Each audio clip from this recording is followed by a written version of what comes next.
Hey you guys, and happy 2014. New year, new outlook on life, new everything. But before we start the new, I'm going to get into some old. I met my reading goal on New Year's Eve. I read my 60th book, and I was very stressed out because I didn't think that I was going to manage that. Which I know is crazy nerdy, but that's what we expect from me at this point, right? Right. I just made a quick, 5-topic best of list. It's not anything excessive or anything like that, but just to talk about really quickly without taking a lot of time in a video, just things that I loved in my reading life in 2013. My favorite 2013 release was Fangirl by Rainbow Rowell, and that was a really, really close toss-up with her other novel, Eleanor and Park. They were both just really good, and I was happy. She had 2 books come out last year, which is kind of a little bit crazy to think about how much work she had to have put into that. But I saw her at 2 festivals. I saw her at LeakyCon and at YALLFest, and it was really just enjoyable to be able to listen to her talk about her work so passionately in a year that was so big for her. But Fangirl spoke a little bit more to my heart because it talks about being part of a fandom and loving something so much and being a part of that kind of online and in life and having that love be part of your identity. And anyone who's part of the Potter generation, I think, can really relate to that. And anyone who's a huge Harry Potter fan, excuse me, anyone who's a huge Harry Potter fan, I think could have drawn some parallels with that book. It also deals with the main character, Kath, is going away to college and those life changes that come with that. And she has some social anxiety issues that are dealt with really respectfully in that book. So I loved Fangirl. If you guys haven't heard of Rainbow Rowell and you're looking for something that is older, young adult that you might want to pursue or look into, I would definitely recommend Fangirl to everyone. And I have, actually. My copy is loaned out right now. I'm such a huge fan of it. So, the best backlist title that I read this year, which is anything published previously and not a 2013 release, was Let's Pretend This Never Happened by Jenny Lawson, who is the bloggess on the internet. She has a really successful blog where she talks about her own mental health issues and her life and her husband and her daughter a little bit. And her memoir was hilarious. It talked about growing up in rural Texas in a small town, so I could relate to parts of that. And it talked about just crazy things that happened. Her father's a taxidermist, and she has a lot of really funny stories to tell. And she looks at her mental health issues in a really healthy way, I think.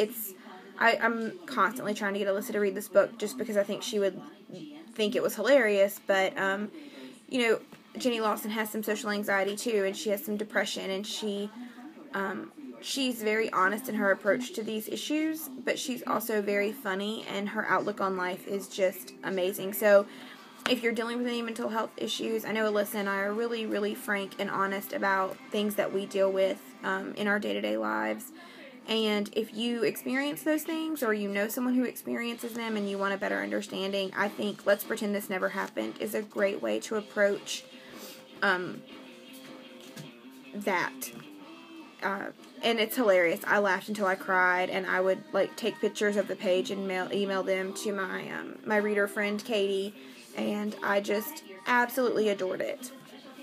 My favorite series that I read this year was The Raven Boys, which will finish next year, but I read the first 2 books, one in January and then one when it released in September, and it's by Maggie Stiefvater, and she does such a great job of writing kind of paranormal fantasy type novels.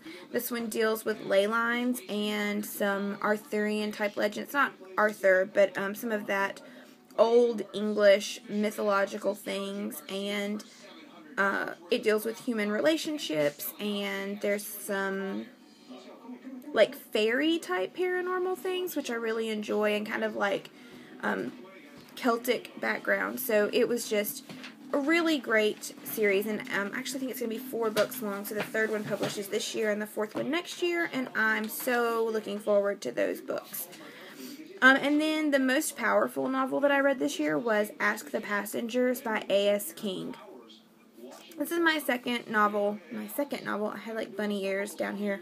The second novel I've read by A.S. King, but she has 5 novels out right now. And one of my goals for 2014 is to read the 3 books of hers that I haven't read so far, because I adored Everybody Sees the Ants, which I read in 2012, and then Ask the Passengers, like I said, was one of the most powerful books I read this year. It really deals with defining ourselves, the main character struggling with her identity and how she identifies, but also people around her want to label her and give her these identities and these, I don't want to keep saying labels, but they want to assign her labels, and she really rebels against that, and she asks a lot of questions about why, societally, why do we find it so important to put people in boxes, and to say, like, you are in this box, and this is the only box you can be in, and you can't be in this box and another box, because that doesn't happen. So, Ask the Passengers was a beautifully written novel, and it was just... it was so very good.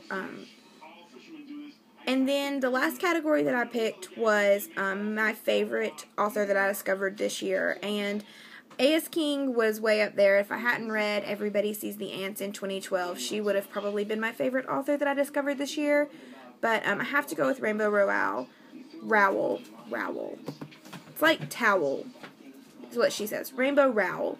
But, like I said, I loved Eleanor and Park, and I loved Fangirl. They were both really, really good novels that dealt with a lot of different themes that I think relate to teenagers, but I also think relate to adult humans, and anyone who is dealing with just, like, changing their lives or changes in their lives. So, of course, I will link down below all of the books that I mentioned in this video, and I will be back soon with a video about my 2014 reading plans and goals. If you guys want to tell me your favorite book that you read in 2013 in the comments, that would be fantastic, and then maybe I can add them to my 2014 to be read list. But I will see you guys maybe next week. Bye!